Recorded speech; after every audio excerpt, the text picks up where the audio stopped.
bumped into an old friend. Must have been 6 months ago now. Molly. Hadn't seen her for years. She said she'd recently got divorced. Well, I said, what went wrong? I like Jack. She said, I don't want to talk about it.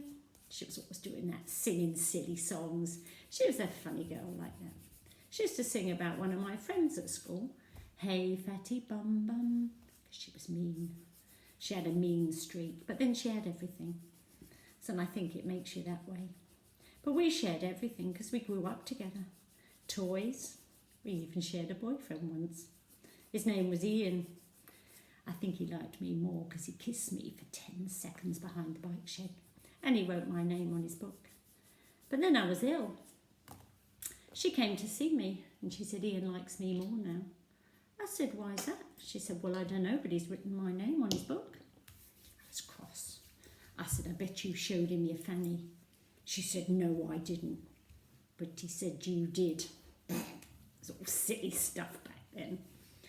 Anyway, she told me she'd met this really rich guy now. His name's Gordon.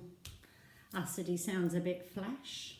She said, he's got a yacht, 35 foot. Whoa!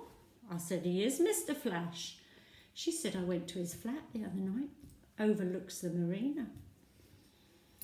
She said she didn't get much sleep. I said, the only thing that keeps me awake is my hamster spinning in his wheel. Well, didn't think anything of it. We went off to the shops, and as we went along, she started singing, I found myself a rich man, doody-doody-doody-doo. She skipped her legs in the air. People were looking at us. Not me, her. Anyway, she went into the laundry shop and she picked up these little knickers with a thong up the back. I said, Molly, you don't want to wear them. You'll be picking at your bum all day. So she opted for a little pair of panties and a bra to match with strawberries on. I said, I think I'll buy the cherry ones because they were really pretty. Then she said it. She said, what for? No one's going to see them. I was a bit hurt.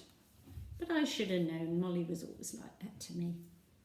Well, we walked along and she said, you know what? We're going out on the boat on Sunday. He wants another person to crew for him because you could make up a foursome. I said, I'd like that.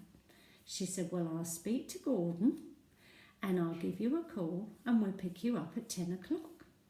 He'll give you a little toot. Well, sure enough, the arrangements were made. I was going to make up a foursome. I was excited. But I didn't know what to wear. And I looked at those pretty little panties and I thought, there won't be much underwear showing if there's 4 of us on a boat. So I dressed sensibly. And I wore a little pair of shorts and a t-shirt and some little pumps. And I just brushed my lashes with a bit of mascara.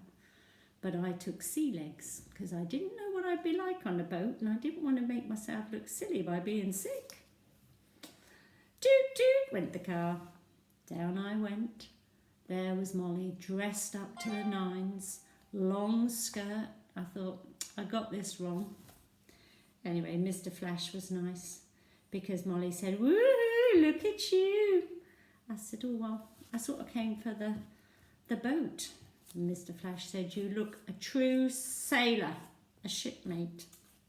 I smiled then. I liked him already, but he had one of those voices. He said, hello, Stephanie. I thought, posh. And he was posh. But Molly, she wouldn't give over.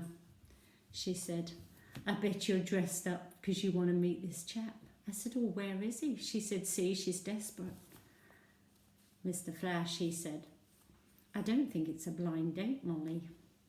I felt embarrassed. I thought I'd got it all wrong. There was me, thinking I was going to meet someone today. Well, we pulled into the marina, and there, waiting at the side of the water, was a man that had to be about 70, probably more. He had those legs that looked like he'd been on a horse all day. His name was Bert. Mr. Flash said, see, Stephanie? Not a blind date. I could have kissed him. And Molly, she was coming along carrying one bag with high heels on, long skirt, flimsy little top and jewellery. Anyway, I made her look silly when I leapt on the boat like a whippet. He said, "See, Stephanie, true shipmate." And then he said it. He said, "Molly, you're not really dressed for the boat." She gave me one of those looks. I knew she was cross. But anyway, I left the lovebirds to themselves and I went down below the deck with our Bert. And he taught me how to do a few knots. I liked him. He was nice and he said, "The pleasure's all mine that you've come, my love." Anyway, I made coffee and I took it up to the lovebirds. There wasn't much loving going on up there, I might tell you. Molly looked a bit pale. And old Mr. Flash was at the helm steering. I left the coffee and I went back down with Bert and he said, "We've got to get up because we'll be anchoring up. Have to get the sails down." Give him a hand. Well, what a picnic we had. It was all from Marks and Spencer's. There were lovely salmon and cream cheese sandwiches, pretty little crisps. Oh, I was having a field day. Molly, she hardly ate anything. She looked as white as a sheet. She was feeling sick. I said to her, "Well, I took my sea legs this morning." She said, "Stop showing off." That's what she said. She said, "Shut up." Anyway, it was all okay until she needed the toilet. I said, "Oh, there's a little loo down below the deck." She said, "I can't go down there. Makes me feel sick." I said, "Go on, you'll be okay." And then Bert said it. He said, "Go on, give her the bucket and chuck it like us a true sailor." Well, we all went down below deck. Left Molly in the cockpit with the bucket. Wasn't long before she started calling me. And old Mr. Flash, he said, "I think Miss Princess wants you to empty the bucket." Bert winked at me like that, because I liked Bert and he liked me. And when I got up there, Molly was still in the cockpit. I said, "What's up, Molly?" She said, "I need a tissue." Well, I looked in my thing. I didn't have a tissue. I said, "I'll go and get you some." She said, No. I've done a big job."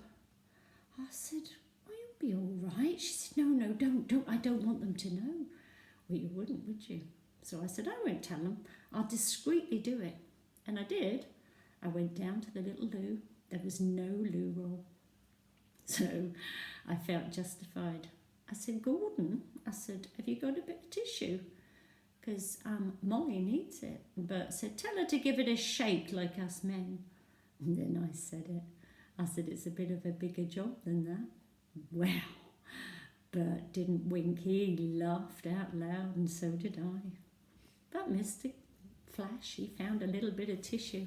Skanky, dirty little bit. Was no good to poor Molly. She said, "I can't wipe my bottom on that." I said, "You'll be fine." And then I sang, "Hey, dirty bum bum." She was cross. I said, "Oh, come on, Molly, lighten up. Good job you didn't buy one of them thongs." Anyway, she threw the contents over the side of the boat and it didn't sink. It floated like a couple of undetonated mines. I didn't say anything and the men came up and they must have seen them too. They put the sails up and we sailed back, leaving the offending thing floating on the water. Didn't think any more of it. Molly didn't phone anymore. But he said to me, "You've been an absolute joy. I've loved your company." I said, "I've liked yours too, Bert." And you know, he kissed my hand. 2 weeks later, my door knocked. It was Mr. Flash. He said, "Would you like to come out on my boat? Be my crew?" I said, "Is Molly coming?" He said, No, just you and I." Well, I thought, crew, I wore those panties, I might tell you, because I knew things were going to get a bit fruity. Anyway, time slipped by. I saw that Molly and she noticed that big bauble on my hand. She said, "Who's the lucky man?"